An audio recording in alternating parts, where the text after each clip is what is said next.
Hello wonderful people, Connor Whitmore here again with another video for you on the Nawtystep channel, and today it's time for something a little bit different. As you all know, this channel is usually dedicated solely to bass music, dark electronic music, heavy electronic music, whether it be dubstep or drum and bass or types of trap music and techno and whatever. But I did say to myself, if John Summit was ever to drop an album, then I would try and cover it in some way on the channel, such as his popularity and also the fact beyond that I like quite a few of his songs by now. Looking forward to getting into this album. It is 12 tracks long, I think I'm right in saying. Yep, just under 3/4 of an hour long, just going through the entire album front to back and seeing how I find the collection, the project, the LP, the album in its entirety. So without any further ado, let's get going with the album, kicking off with the opener, which is the title tune, Comfort in Chaos. That is the title of the LP.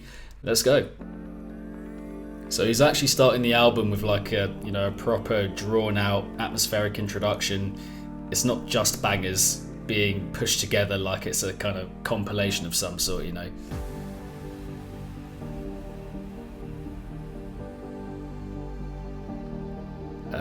I Remember by Deadmau5 and Cascade, maybe a bit of influence there.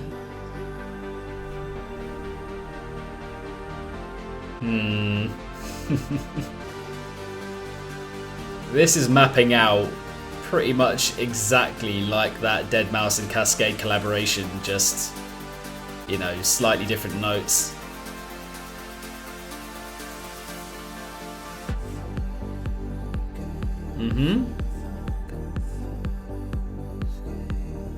That's not me saying that it's like, inherently or necessarily bad just because it's like a clear imitation of some sort. It's like still a nice tune, a nice opener, again with that drawn out intro like that.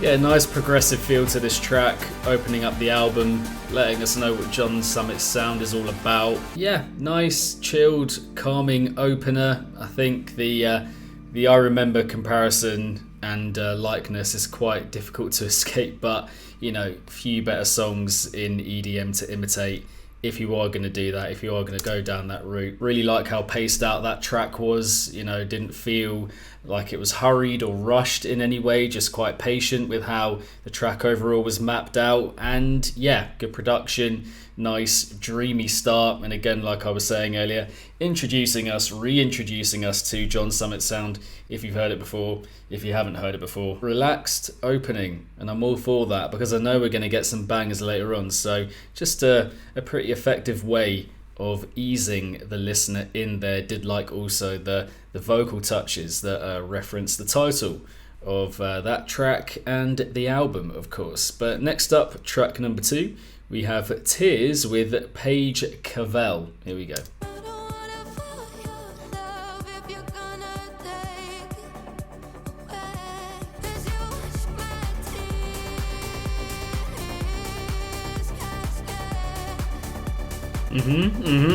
They're not quite, reaching the highs of a lot of his tracks, this one quite yet, but I can feel the potential. It's kind of, simmering at the surface. It could unleash at some point.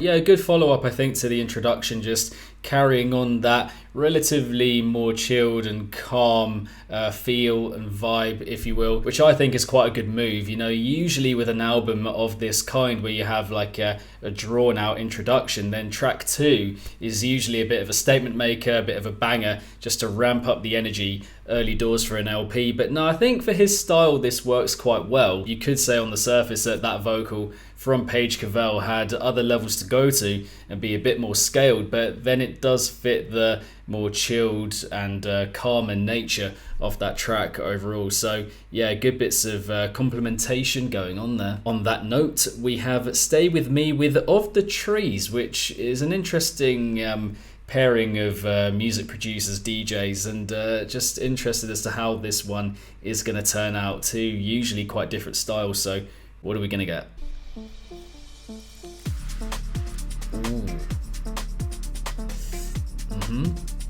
Bit of a breaksy kind of vibe to it.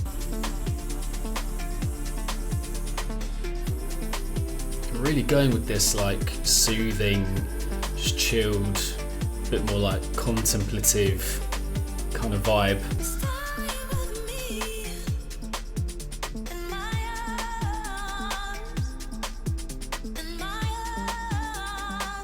Whether it's an original vocal feature or a vocal sample, the guy knows how to pick them. Do you know what I mean? The guy really does know how to pick them. I must say, this does have a little bit of a feel of like you know, a penultimate track on an album, or maybe track 8 or 9 out of the 12 that we get here, just to kind of bring the energy down a little bit more, bring in the final leg. Track 3, maybe you want something a bit heavier, a bit more in your face at this point, you know?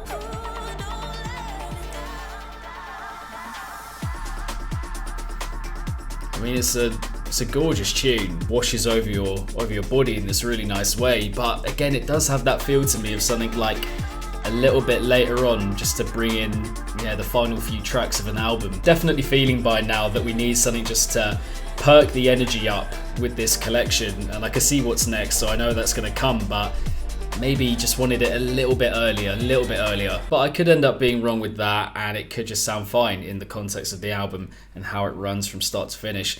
I'm now just thinking how this collaboration even came about. I'd love a bit of insight on that, as to like just how these guys, you know, became aware of each other and how a collaboration between them came to be. Where did they meet? How did that conversation start? Just quite interesting. The next up, we have a massive, massive, gargantuan behemoth of a banger, Shiver with Hayla. Let's just crack this banger right out right now.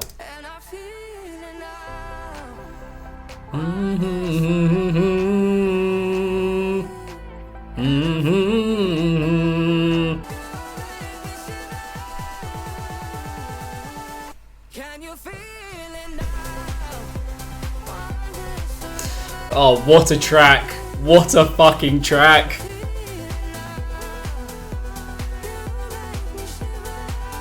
I mean, honestly, can you imagine being in the studio, hearing this for the first time? Just Hayla getting this vocal out. He must have been like, fucking hell, I'm in the fucking money, mate. An exquisite vocal, a perfect instrumental backing it up and propelling it forward. There's just not really room for finding fault with it, if I'm being honest.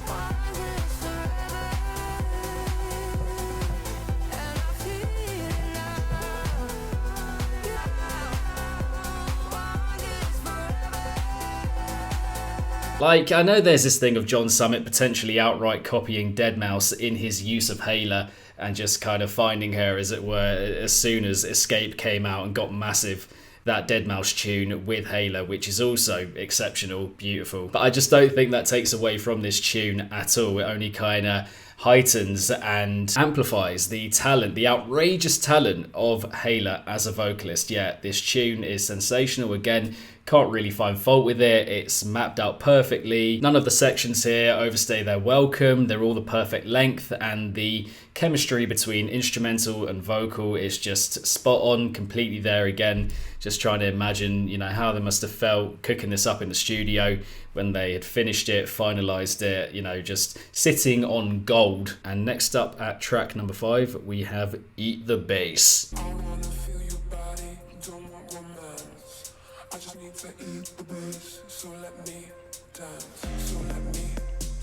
I'm trying to work out the euphemism here.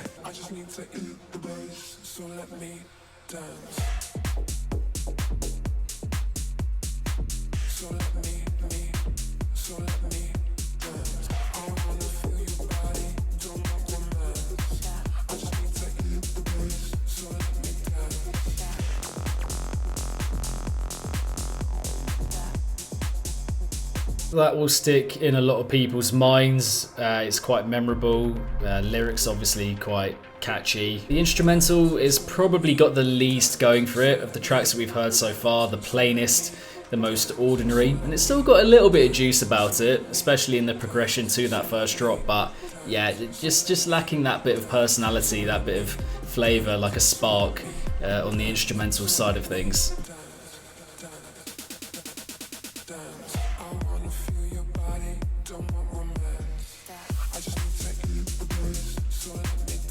Yeah, it's not bad. I mean, the combination of vocal and instrumental does work decently well. At least gives the instrumental a little bit of individuality, if you know what I mean. But yeah, without that, just a little bit plain, a little bit straightforward, a little bit simple. Nothing else to add beyond that for Eat the Bass. So next up we have Come Down, which is under 2 minutes actually. So maybe a bit of an interlude situation going on here.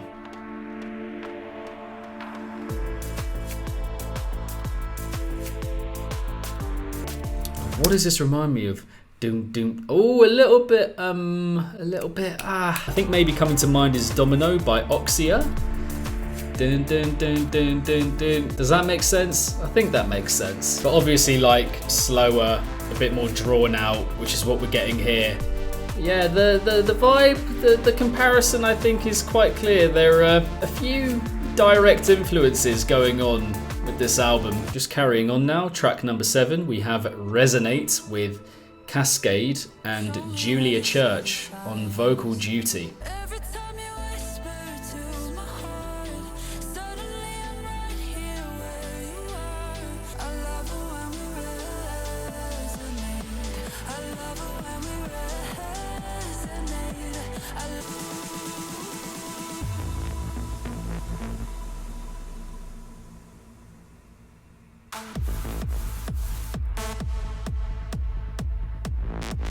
Okay, nice big room techno feel going on here. Yeah, Cascade bringing that KX5 influence directly in, just injecting it right into the album.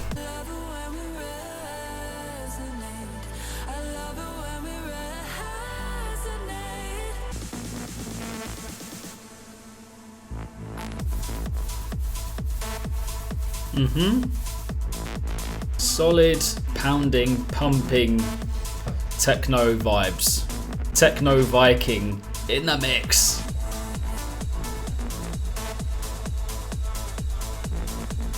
The relatively, reticent feel of that track, it isn't like an outright banger. It's got banger kind of qualities about it with that pounding kick, but the instrumental doesn't take that leap up, and so maybe it's right in a way that the vocal doesn't either. But yeah, I don't think that one's going to stand out in the context of the LP or John Summit's discography or anything like that. Just relatively run-of-the-mill compared to other stuff he's put out. I do like it though as a kind of follow-up from that interlude. I think it injects a good bit of energy, a good bit of big room energy into the album at that point as we go fully into the second half of it right here. And following that, on that note, we have Give Me Anything alongside Elderbrook, this time in collaboration.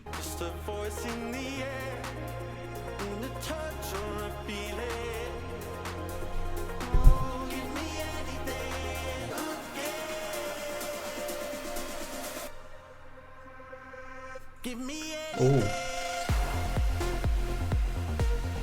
more techno vibes, appreciating that. I think with those synths, this one has already got more character and personality than the preceding track with Cascade, in my opinion. Even with that little climb up and down, just giving it that bit of, individuality.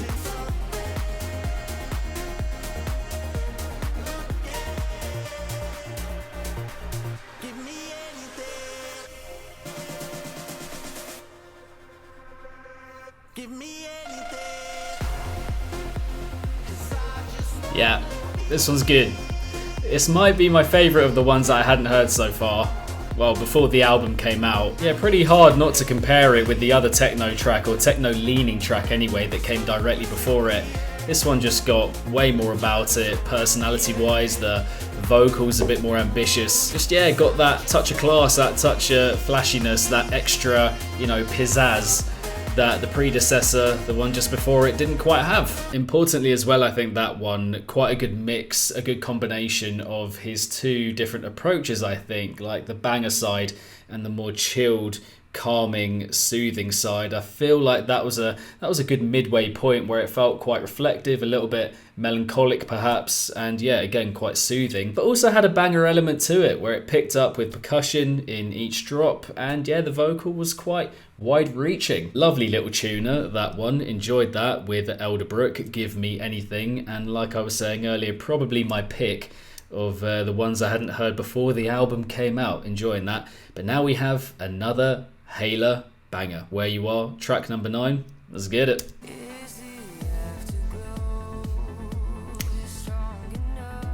There's something about her voice that is just so arresting and compelling without even, you know, feeling like she's trying that hard. Do you know what I mean? It feels effortless, and the way that it just melts into the instrumental every time. Seamless, just gorgeous stuff.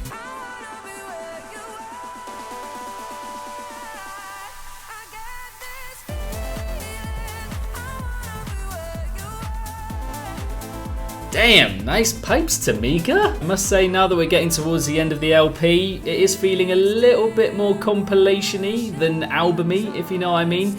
Maybe needed a couple more tracks just to balance out the house and the techno-leaning stuff. Yeah, just feeling a little bit more like a house compilation than an album in the strictest sense, if you know what I mean.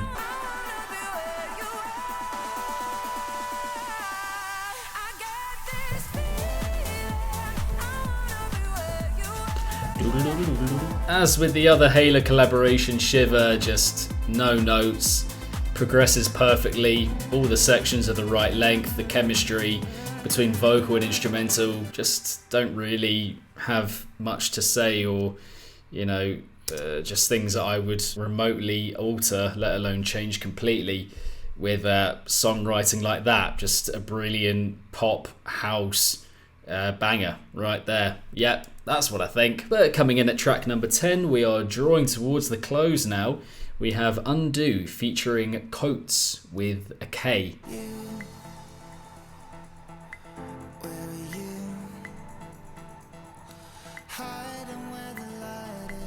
Get the feeling he might be going for something a bit more chilled here again, which would work at this point in the LP, but also it's ramping up, so I don't know quite where it's going to go.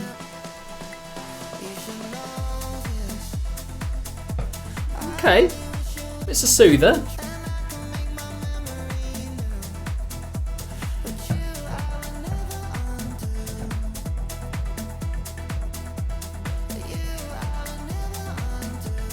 The vocals, I mean, they're all pretty decent. They're all pretty decent. Some are a little bit more understated and a little bit more, I don't know, lacking in grandeur, if you know what I mean. But they usually fit the tracks. They complement the tracks they're on top of really well. Like, no matter what kind of energy you're bringing, it's all about hitting the right notes. And there's a lot of that going on here.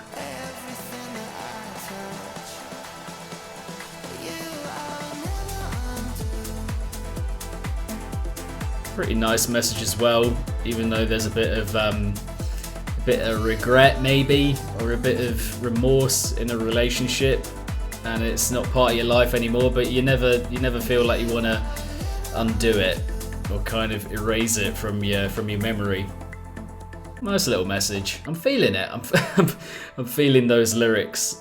Feeling those lyrics pretty hard. Another good mix, I think, of maybe his more calm side and his more banger side, maybe, you know, veering towards the calmer side significantly more than the other track we had earlier. That was a pretty good mix of his two kind of approaches. But yeah, still a nice track, a nice soothing kind of number to bring in the final couple. And first up with that final couple, we've got the Sub Focus collaboration, Go Back, again with Julia Church on vocal duty. Now I must admit, I didn't like that one this much when I first heard it, but I have only heard it once, so second time right here, hearing this single. And we all well know how a track can change for a listener the second time around. It can be completely different. So yeah, let's check this one out. Penultimately on this LP, Go Back with Sub Focus. Tell me it's more than a memory. 'Cause deep in my heart you belong to me.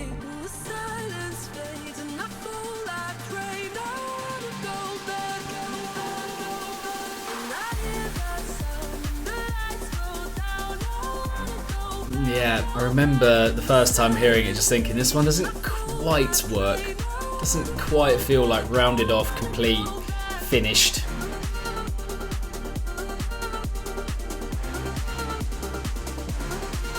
I don't know, there's just something about that drop that comparatively for John Summit overall, his general discography just feels a little bit underdeveloped. Maybe I'm hearing it wrong, but even with the tracks that we've heard here in this first listen, you know, I haven't changed the volume or anything, and that one just feels a little bit weaker in terms of how it's, you know, rounded off. And we all know what's coming now. You know who's involved, so what are we gonna get for the second drop?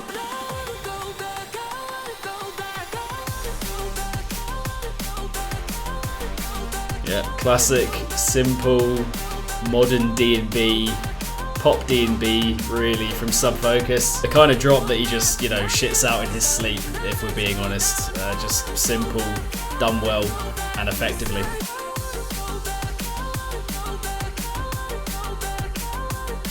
The transition into the second drop, expected but pretty well managed. Nothing really new for Sub Focus, but you know, he's involved here. You kind of know what's going to happen. It's a little bit of an add-on for the track, but you know, it's there. We all knew it was going to be there when it first came out. And the vocal kind of sits in a weird spot between being held back and also being quite exhilarating and thrilling. So yeah, not quite like a Halo level, but just below that. So it's kind of caught in this odd space, I think. So overall, that tune just got a few things that I'm not fully enamored with or by, but I think it's a cool thing in itself that they collaborated and joined forces to make a track. They've both got massive followings from completely different, you know, spheres of electronic music. So, you know, just makes sense marketing wise, numbers wise. I can see why they did it. But finally, we've got a 2-minute cut to close off the LP with Ven B called Palm of My Hands. All lowercase, let's get it.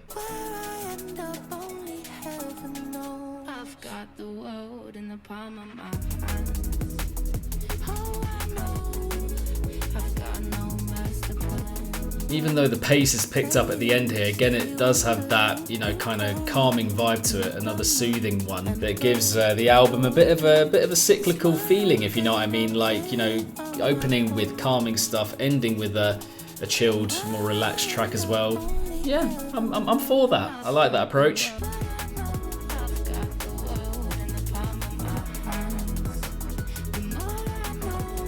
No, actually, the more it goes on, stylistically, it is quite an interesting choice just to finish an LP, and wind it down with something that's quite, you know, heightened and pacey and on edge in a way. Vocal is very pretty though. I like that. So, you know, good and maybe not so good in terms of winding the album down, that one.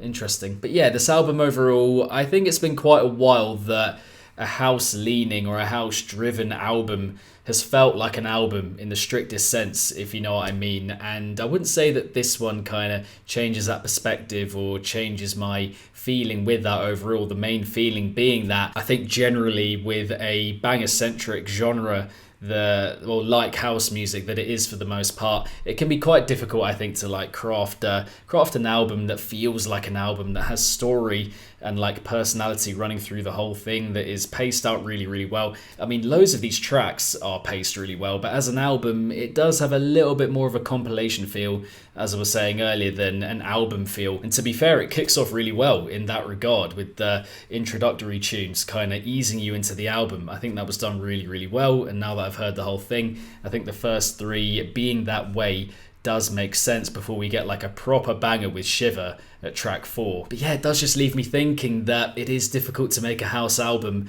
that just feels like a really smooth, fluid listen that, yeah, has a story, has something, you know, binding the tracks together, giving it personality in that regard. I think the last time that I really felt that with an album that is mostly house music would be the Joyride album, Brave, from, 4 years ago now? But that's not to say that it isn't a good collection. There's a lot of good material here. I think the individual tracks, for the most part, part are well functioning, they're good, there's a lot of good chemistry between vocals and instrumentals. A lot of the tracks here don't feel at all like they're overstaying their welcome. You don't want tracks like this, which is quite common in progressive house, that just feel like they're way too long. I think simultaneously at the same time we don't get that many tracks that are too short and feel over before they truly get going, if you know what I mean. Maybe the one at the end there, the 2-minute closer, but beyond that, yeah, just a pretty good selection of house leaning, techno leaning cuts that we've got here. The standard of the vocals is very high across the LP. The transitioning from sequence to sequence